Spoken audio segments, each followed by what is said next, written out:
আপনারা দেখছেন শিরোনাম update, powered by Misba agro product, Arambagh, Hooghly. Co-powered by Asha cancer institute, new hospital road, Rampurhat, Birbhum. নমস্কার, আপনারা দেখছেন সংবাদ শিরোনাম, আর শিরোনাম আপডেট নিয়ে আপনাদের সঙ্গে আমি রয়েছি মান্টি। লড়াই যদি হয় তাহলে লড়াইটা কার সঙ্গে কার? সাধারণ মানুষের সঙ্গে সাধারণ মানুষের, নাকি নেতার সঙ্গে নেতার? এই প্রশ্নটাই আজ আমাদের এক্সক্লুসিভ আলোচনার কেন্দ্র। রাজনীতিতে মতের পার্থক্য থাকবে। এক দলকে একজন সমর্থন করবেন, অন্য দলকে অন্যজন। কেউ শাসক দলের পাশে থাকবেন, কেউ বিরোধীদের পাশে। এটাই গণতন্ত্রের স্বাভাবিক ছবি। কিন্তু সমস্যা শুরু হয় তখন যখন রাজনৈতিক মতের পার্থক্য বদলে যায় ব্যক্তিগত শত্রুতায়। একজনের হাতে এক দলের পতাকা, অন্যজনের হাতে অন্য দলের পতাকা। প্রথমে কথা কাটাকাটি, তারপর তর্ক, তারপর উত্তেজনা, আর কখনো সেই উত্তেজনা গড়ায় ধাক্কাধাক্কি, ভাঙচুর, মারামারি, এমনকি রক্তপাতেও। কিন্তু তখন একটা প্রশ্ন সামনে আসে, এই লড়াইয়ে নেতারা কোথায়? যে নেতারা মঞ্চে দাঁড়িয়ে বড় বড় কথা বলেন, তারা কি নিজেরাই সামনে এসে রাজনৈতিক বিরোধিতার মুখোমুখি হন, নাকি ভোটের সময় সামনে থাকে কর্মী সমর্থক, আর বিপদের সময়ও সেই সাধারণ মানুষকেই সামনে দাঁড়াতে হয়? আজকের প্রশ্ন খুব সহজ। লড়াই যদি করতেই হয়, নেতাদের সঙ্গে নেতাদের লড়াই নয় কেন? রাজনীতি থাকবে, তর্ক থাকবে, প্রতিবাদ থাকবে, সভা হবে, মিছিলও হবে, একে অপরকে প্রশ্ন করা হবে। কিন্তু সেই রাজনৈতিক লড়াইয়ের দাম কেন দেবেন সাধারণ মানুষ? একজন চায়ের দোকানদার কেন ভাববেন তার দোকানে কোন দলের লোক বসছে? একজন ছাত্র সে কেন চিন্তা করবে কোন মিছিলের পাশ দিয়ে গেলে সমস্যা হতে পারে? একজন শ্রমিক সে কেন রাজনৈতিক পরিচয় নিয়ে ভয় পাবে? একজন কৃষক কেন নিজের জমি, নিজের কাজ আর নিজের সংসার নিয়ে আতঙ্ক থাকবেন? আর একটা বড় প্রশ্ন, নেতারা যদি সত্যি মানুষের জন্য রাজনীতি করেন, তাহলে মানুষের বদলে তারা নিজেরাই কেন নিজেদের রাজনৈতিক লড়াইটা করেন না? ভাবুন একটা রাজনৈতিক সভার কথা। মঞ্চে নেতা বক্তব্য রাখছেন, কথার লড়াই চলছে, আক্রমণ চলছে, পাল্টা আক্রমণ চলছে। সামনে হাজার হাজার কর্মী সমর্থক। নেতা বলছেন লড়াই করতে হবে, কর্মীরা বলছেন লড়াই হবে। কিন্তু সেই লড়াইটা কার? নেতা কি মাঠে নামছেন? নেতা কি পুলিশের সামনে দাঁড়াচ্ছেন? নেতা কি আহত কর্মীর পাশে হাসপাতালে রাত কাটাচ্ছেন? ভেঙে যাওয়া দোকানের মালিকের পাশে দাঁড়াচ্ছেন? সংঘর্ষে ক্ষতিগ্রস্ত পরিবারের সংসারের দায় নিচ্ছেন? নাকি বক্তব্য শেষ, সভা শেষ, ক্যামেরা বন্ধ, তারপর নেতা গাড়িতে উঠে চলে গেলেন, আর পেছনে পড়ে রইল সাধারণ মানুষ? এখানেই প্রশ্নটা আরো গুরুত্বপূর্ণ হয়ে ওঠে। একজন রাজনৈতিক কর্মী মানে কি অন্য দলের কর্মীর শত্রু? একজন তৃণমূল সমর্থক কি বিজেপি সমর্থকের সঙ্গে কথা বলতে পারবেন না? একজন বিজেপি সমর্থক সেও কি কংগ্রেস সমর্থকের সঙ্গে একই চায়ের দোকানে বসতে পারবেন না? একজন বাম সমর্থক কি অন্য দলের মানুষের সঙ্গে বন্ধুত্ব করতে পারবেন না? রাজনীতি যদি মানুষের জীবনকে ভালো করার জন্য হয়, তাহলে রাজনীতির কারণে মানুষের জীবন অশান্ত হবে কেন? আজ আমরা কোনো একটি দলের বিরুদ্ধে কথা বলছি না। এই প্রশ্ন শাসক দলের জন্য, বিরোধী দলের জন্য, ক্ষমতায় থাকা নেতাদের জন্য, বিরোধিতায় থাকা নেতাদের জন্যও, কারণ রাজনৈতিক সংঘর্ষ কোনো এক দলের একার সমস্যা নয়, সমস্যা আরো গভীরে। আমরা কি রাজনৈতিক মতের বিরোধিতাকে ব্যক্তিগত শত্রুতায় পরিণত করে ফেলছি? একটা ফেসবুক পোস্ট, একটা মন্তব্য, একটা পতাকা, একটা স্লোগান, একটা রাজনৈতিক বক্তব্য, তারপরেই শুরু বিশাল ঝগড়া। প্রথমে অনলাইনে, পরে রাস্তায়, তারপর পাড়ায়, কখনো থানায় অভিযোগ, কখনো বিশাল মারামারি, আর কখনো তার থেকেও ভয়ঙ্কর পরিণতি। কিন্তু নেতাদের দিকে তাকান। আজ যে দুই নেতা একে অপরকে তীব্র আক্রমণ করছেন, কাল তাদের একই বৈঠকে দেখা যেতে পারে। রাজনৈতিক সমীকরণ বদলালে মত বদলাতে পারে, জোট বদলাতে পারে, সম্পর্কের ছবি বদলাতে পারে। রাজনীতিতে এটা নতুন নয়, কারণ রাজনীতিতে সমীকরণ বদলায়, কিন্তু সাধারণ মানুষের জীবন কি এত সহজে বদলায়? যে দুই পরিবার রাজনৈতিক সংঘর্ষে একে অপরের বিরুদ্ধে দাঁড়িয়ে গেল, তাদের সম্পর্ক কি আগের মতো হয়? যে দোকান ভাঙলো, সেটা কি এক রাতেই ঠিক হয়? যে যুবকের বিরুদ্ধে মামলা হলো, তার ভবিষ্যৎ কি আগের জায়গায় থাকে? যেই পরিবার ভয়ে ঘর ছাড়লেন, তাদের আতঙ্ক কি রাজনৈতিক সমীকরণ বদলালেই শেষ হয়ে যায়? এই জায়গাতেই আমাদের থামতে হবে। লড়াই হোক, কিন্তু লড়াই হোক যুক্তিতে, নীতিতে, তথ্যের ভিত্তিতে। সংসদে, বিধানসভায়, প্রেস কনফারেন্সে, টেলিভিশন বিতর্কে, জনসভায়, আর সবশেষে ভোটের বাক্সে। মানুষকে কেন লড়াইয়ের অস্ত্র বানানো হবে? দুই নেতা যদি একে অপরের বক্তব্যে ক্ষুব্ধ হন, তারা কি মুখোমুখি বসতে পারেন না? ক্যামেরার সামনে বসুন, সাধারণ মানুষের সামনে বসুন, প্রশ্ন করুন, উত্তর দিন। কে ঠিক, কে ভুল, সেটা মানুষ বিচার করবে। কিন্তু একজন কর্মীকে কেন বলা হবে, তুমি গিয়ে ওদের সঙ্গে লড়াই করো? একজন কর্মীর হাতে পতাকা তুলে দেওয়া খুব সহজ, কিন্তু সেই পতাকা হাতে নিয়ে সে যখন আহত হয়, তখন তার বাড়িতে গিয়ে বসা সেটা কি ততটাই সহজ? একজন কর্মী আহত হলে তার চিকিৎসার দায় কে নেবে?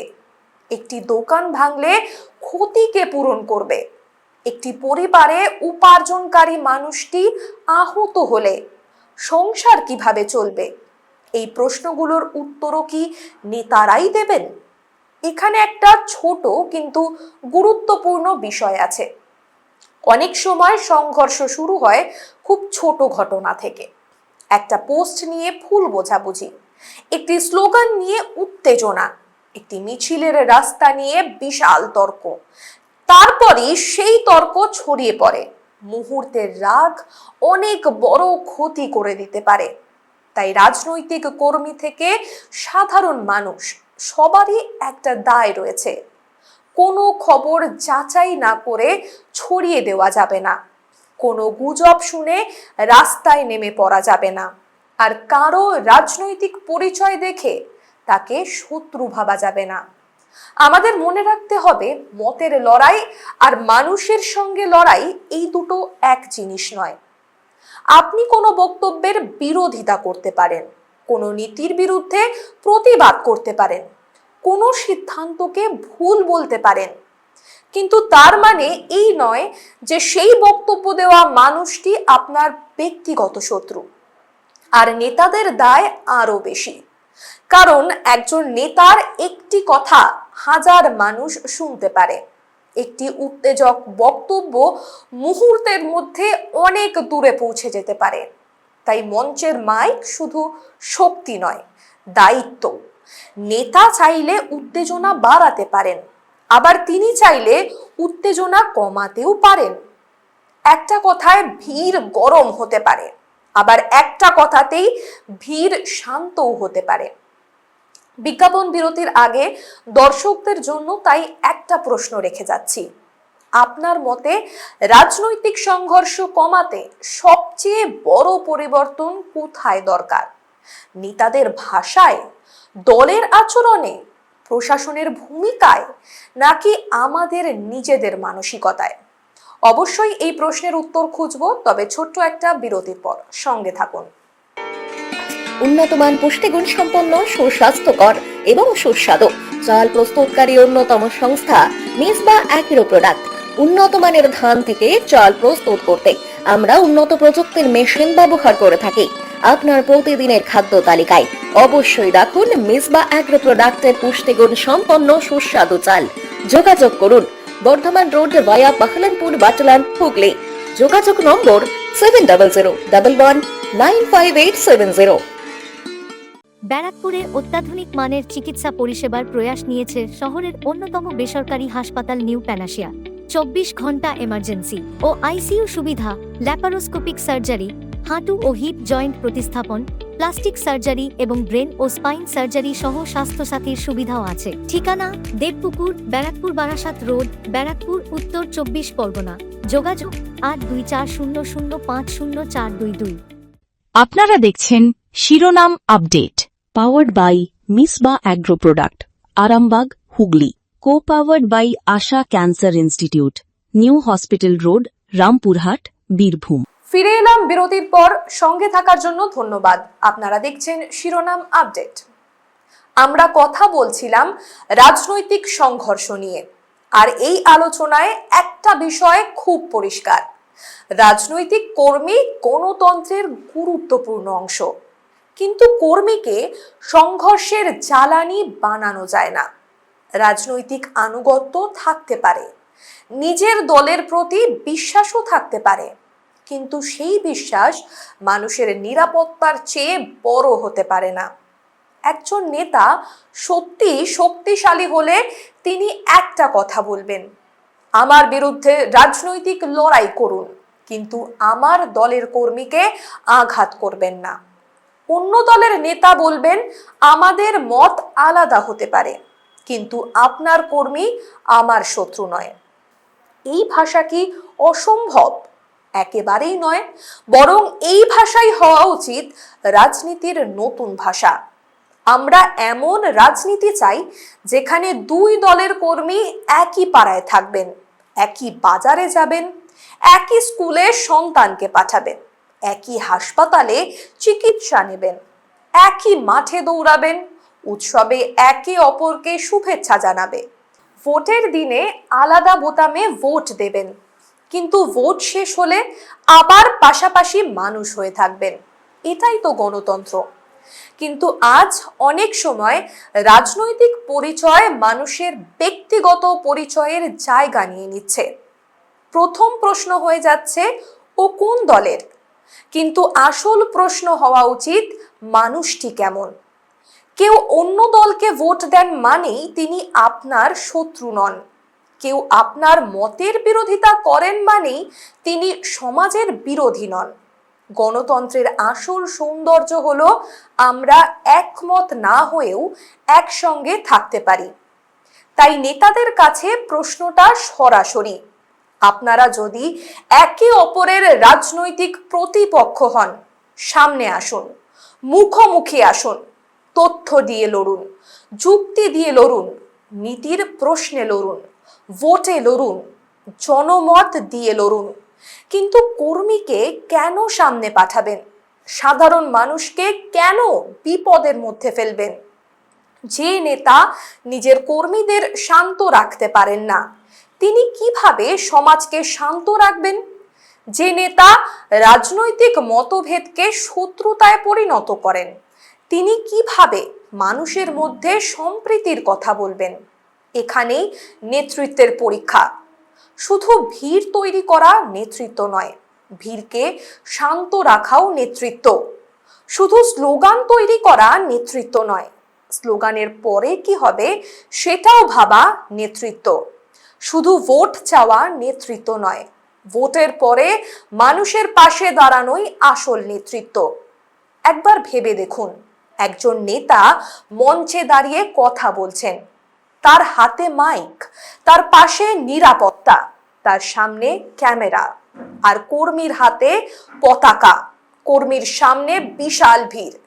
নেতা বক্তব্য শেষ করে গাড়িতে উঠে চলে যেতে পারেন, কর্মীকে ফিরতে হয় সেই ভিড়ের মধ্যে দিয়ে। এই ছবিটা কি বদলানো দরকার নয়? রাজনীতি কি এমন হতে পারে না যেখানে উত্তেজনার বদলে কথা হবে, আক্রমণের বদলে প্রশ্ন হবে, সংঘর্ষের বদলে হবে বিতর্ক? একটা বিষয় মনে রাখা দরকার, রাজনৈতিক দল আসবে আর যাবে, নেতা আসবেন যাবেন, ক্ষমতা বদলাবে, জোট বদলাবে, রাজনৈতিক সমীকরণও বদলাবে, কিন্তু সাধারণ মানুষ তারা থেকে যাবেন। এই মানুষই ভোট দেন, এই মানুষই কর দেন, এই মানুষই বাজারে যান, রাস্তায় চলেন, সন্তানকে স্কুলে পাঠান, রাতের শেষে নিজের বাড়িতে শান্তিতে ফিরতে চান। তার সেই শান্তির অধিকার কেড়ে নেওয়ার অধিকার কারো নেই। তাই প্রশ্নটা কোনো একটি দলের নয়, কোনো একটি সরকারেরও নয়, কোনো একটি বিরোধী দলেরও নয়, প্রশ্নটা গোটা রাজনৈতিক ব্যবস্থার দিকে। রাজনীতি কি মানুষের মধ্যে বিভাজন বাড়াবে, নাকি মতের পার্থক্য থাকলেও মানুষকে একসঙ্গে থাকতে হবে? আমরা কি এমন রাজনীতি চাই যেখানে প্রতিবেশী প্রতিবেশীরই শত্রু হয়ে যাবে, নাকি এমন রাজনীতি চাই যেখানে ভোট আলাদা হলেও সম্পর্ক আলাদা হবে না? আমরা কি চাই যে কর্মীরা একে অপরের বিরুদ্ধে দাঁড়াক, নাকি তারা বলুক আমরা আলাদা দল করি কিন্তু আমরা একই সমাজের মানুষ? এই সিদ্ধান্ত শুধু নেতাদের নয়, আমাদেরও। কারণ আমরা যদি প্রতিটি রাজনৈতিক কথায় উত্তেজিত হয়ে যাই তাহলে সংঘর্ষের পরিবেশ আরো বাড়বে। আর যদি প্রশ্ন করি, যদি যুক্তি চাই, যদি শান্তির পক্ষে দাঁড়াই, তাহলে রাজনীতির ভাষাও বদলাতে বাধ্য হবে। কারণ শেষ পর্যন্ত ভোটের ফল যাই হোক, একই রাস্তায় আমাদের ফিরতে হবে, একই বাজারে দেখা হবে, একই পাড়ায় বসবাস করতে হয়। তাই রাজনৈতিক মতের সঙ্গে সম্পর্কের দরজা বন্ধ হয়ে গেলে ক্ষতি হয় আমাদের সবারই। একজন নেতা যদি নিজের বক্তব্যের দায় নিজেই নেন, তাহলে কি তার কর্মীদের ওপর সংঘর্ষের চাপ কমে যাবে? আর রাজনৈতিক দলগুলি যদি প্রকাশ্যে হিংসার বিরুদ্ধে একই বার্তা দেয়, তাহলে কি পরিস্থিতি বদলানো সম্ভব? আমরা থাকবো এই প্রতিদিনের একঘেয়েমি সরিয়ে রেখে রঙিন প্রকৃতির কোলে প্রকৃতির সঙ্গে কয়েকটা দিন কাটিয়ে শরীর ও মনটাকে একটু হালকা করতে চলে আসুন রিসার্চ ত্রিমূর্তি। আমরা আপনাদের সকল প্রকার পরিষেবায় সব সময় প্রস্তুত। আমাদের ঠিকানা উত্তর ধূপঝোড়া রোড, মূর্তি, পশ্চিমবঙ্গ 735206। যোগাযোগ 706-550-501-9382438967। টিউলিপ হসপিটাল, বাগনান ওটি রোড, হাওড়া। পেশেন্ট আপনার, দায়িত্ব আমাদের। কম খরচে ভালো চিকিৎসার সেরা ঠিকানা। বাগনানে প্রথমবার হার্টের ডাক্তার পাবেন প্রতিদিন। 24 ঘন্টা এনজিওগ্রাফি, এনজিওপ্লাস্টি এবং ক্রিটিক্যাল কেয়ার সহ আধুনিক পরিষেবাও রয়েছে। যোগাযোগ করুন আজই 8585007039, 8585007034 এবং 9831802313 এই নম্বরে। আপনারা দেখছেন শিরোনাম update, powered by Misba agro product, Arambagh, Hooghly. Co-powered by Asha cancer institute, new hospital road, Rampurhat, Birbhum. ফিরে এলাম বিরতির পর। সঙ্গে থাকার জন্য ধন্যবাদ। আপনারা দেখছেন শিরোনাম আপডেট। এবার একেবারে শেষ কথায় আসি। আজকের এক্সক্লুসিভে আমাদের শেষ প্রশ্ন খুব সরাসরি। লড়াই যদি করতেই হয়, নেতারা সামনে আসুন। নেতা বনাম নেতা, চুক্তি বনাম চুক্তি, আর নীতি বনাম নীতি। মানুষ কেন মাঝখানে থাকবে? একজন দিনমজুর কেন রাজনৈতিক সংঘর্ষের শিকার হবেন? একজন দোকানদার কেন দোকান বন্ধ করবেন? একজন ছাত্র কেন কলেজে যাওয়ার পথে ভয় পাবেন? একজন মা কেন সন্তানের ফোনের অপেক্ষায় থাকবেন? একজন বাবা তিনি কেন ভাববেন আজ তার ছেলে নিরাপদে বাড়ি ফিরবে তো? এই প্রশ্নগুলোরই উত্তর ভীষণ দরকার। কারণ রাজনীতি মানুষের জন্য নয়, মানুষ রাজনীতির জন্য নয়, নেতারা রাজনীতি করবেন, মানুষ জীবন কাটাবেন, আর সেই জীবন শান্তিতে কাটানোর অধিকার কোনো দলের নয়, কোনো নেতারও নয়। সেই অধিকার একমাত্র সাধারণ মানুষের। তাই আজ থেকে একটা কথা বলা যাক, মত আলাদা হতে পারে, ভোটও আলাদা হতে পারে, পতাকা আলাদা হতে পারে, কিন্তু মানুষ তারা আলাদা নয়। রাজনৈতিক বিরোধিতা থাকুক কিন্তু হিংসা নয়, তর্ক থাকুক কিন্তু আঘাত নয়, প্রতিযোগিতা থাকুক কিন্তু প্রতিশোধ নয়। আর যদি সত্যিই লড়াই করতে হয় তাহলে নেতারা সামনে আসুন, নিজেদের বক্তব্য নিজেরাই ডিফেন্ড করুন, নিজেদের সিদ্ধান্তের দায় নিজেরাই নিন। সাধারণ মানুষকে আর ঢাল বানাবেন না। এই প্রশ্নের উত্তর আজ নেতাদেরই দিতে হবে। লড়াই শুধুই সাধারণ মানুষের মধ্যে কেন, নেতাদের সঙ্গে নেতাদের কেন নয়? কেমন লাগলো আমাদের এই প্রতিবেদন?